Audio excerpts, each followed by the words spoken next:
Everyone who ever lived here falls victim to some tragedy. Like her daughter a year ago.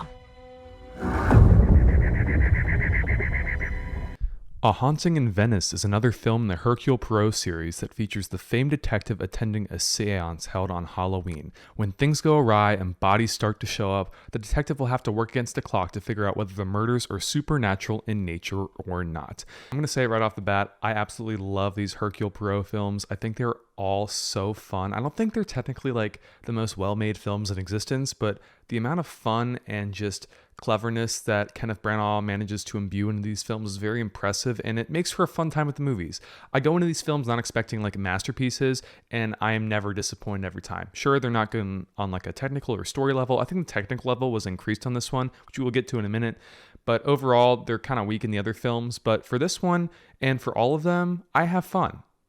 Honestly, I mean, at the end of the day, I think that's all that matters.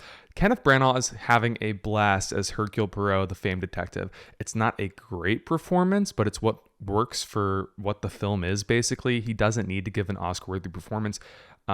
There's plenty of other films that show his capabilities as an actor. This is just a fun role for him to play, and I love seeing him in this role because he's having fun with it. I think when actors have fun with their roles like this, it makes it so much more enjoyable to watch. The film is also filled with other cast standouts. Tina Fey is very delightful as Hercule Poirot's friend in this film. Michelle Yeoh steals every scene she's in. She really makes you understand, to any of the haters out there, why she deserved that Oscar last year. I see a lot of discourse around like the film community saying, did Michelle Yeoh really deserve it? She proves in this movie why she is an Oscar winner. She is so good here. Every single scene that she's in hits so hard. And Kelly Riley is also a very particular standout here. She's very good here. I thought she was very well cast. She's very convincing in this emotional and more grounded role. I thought it really worked for her. Branagh also brought two of the actors that were in his other previous film, Belfast, Jamie Dornan and Jude Hill. Jude Hill in particular is great here. He's very believable as the child character. He gives a very solid performance from a child actor, so I really enjoyed seeing him here too. A Haunting in Venice is by far the best film in Poirot series. I think, honestly, the ranking is Haunting in Venice, Murder on the Orient Express, and then Death on the Nile coming in third place. I think this is by far the strongest thematically. It still has its problems, which we will get to in a minute, but I think it's the strongest thematically and also from a technical standpoint. It's also the perfect Halloween film. It came out at exactly the right time of year. I cannot wait to watch this again with friends and family when it gets closer to Halloween, because it really puts you into that spooky atmosphere that I love so much. So going into this film, I knew that it was based on a book that was in the Poirot series, like that was written by Agatha Christie, like all the other films are. But I didn't read the book before I went to see this. Like I did read Murder on the Orient Express before I saw that film, so I kind of knew how it was going to go. But this one, I didn't read the book at all, so I went in blind. And the twists were a genuine surprise to me. They blindsided me completely.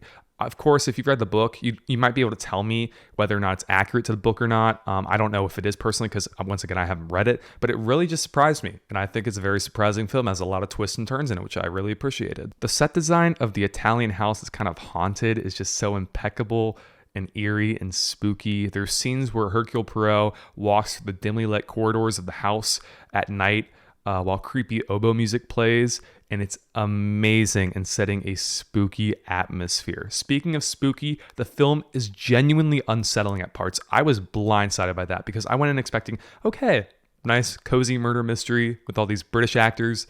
Can't wait. But I saw this in an empty Dolby Theater auditorium, and if you know what Dolby Cinema is, you know it is loud and it is just in your face. So, like, I think 45 seconds in, there's a jump scare, and it absolutely like blindsided me. And so I was like, oh gosh, what is this movie going to be like in the rest of the runtime? And there are so many jump scares here that I would honestly say, if you hate jump scares, this is not the movie for you. Just hear me out. If you hate jump scares, do not see this movie. You will be like hiding behind your fingers if you cannot stand jump scares. So just a fair warning to any viewer that might feel that way, you might want to skip this one or wait till it comes on streaming, because watching on streaming, you might be able to telegraph, you're not in a dark theater that's very loud. You might be able to be like, okay, I can handle that. Because I think it is worth watching in the end, especially if you hate horror. This is a very accessible horror type film to get into, and I think it could really introduce you to the genre in a way that is very exciting and fun. The editing is great and very frantic and well paced, and the cinematography is somehow amazingly stylized. That was what impressed me the most with this film. It looks visually gorgeous, like impeccable. Some of my favorite cinematography of the year so far, honestly. It's very, very detailed. Harazan Barkalus is an amazing cinematographer and he did an excellent job here. It's hard to describe, but there's so many weirdly placed angles and an insane use of focus to highlight certain elements of each scene that really just draw you into the film more, and it really immerses you into this atmosphere. That being said, everything I just said that was positive about the film is an insane positive. I think it's some very strong stuff. I enjoyed this film a lot, but there are some weak points. In particular, the pacing is way off. This is a shorter film. It's only an hour and like 45 minutes, so it's not too long. So I understand that the pacing might be off because they don't have time to kind of flesh everything out. But the ending conclusion to the murders, where you find out like who done it, goes by like so fast that it feels extremely rushed. You don't have time to process it. It kind of just is like a blink and you'll miss it type of like reveal.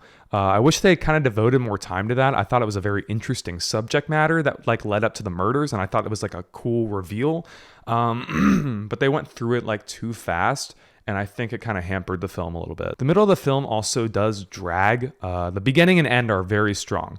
But the middle is basically Poirot interrogating the suspects. But Branagh doesn't manage to bring anything exciting to the table in these sequences like he did with the other films in the series. It kind of just like drags. You're not interested in their backstories because they're all hateable people, kind of. I don't know if that contributes to it, but yeah, I just wasn't vibing with the middle of the film. Overall, though, this film is a genuinely welcome surprise in a crowded landscape of films this year. I think I'm definitely going to watch this again around Halloween, and I really strongly suggest you watch this. If you had to choose a premium format, because I see it's playing in both Dolby Cinema and IMAX, 100% go to see it in Dolby Cinema just for that sound design, just for those like dark richness of colors that Dolby Cinema is known for. I think it's a very, very welcome experience in that format. I think you will have a blast.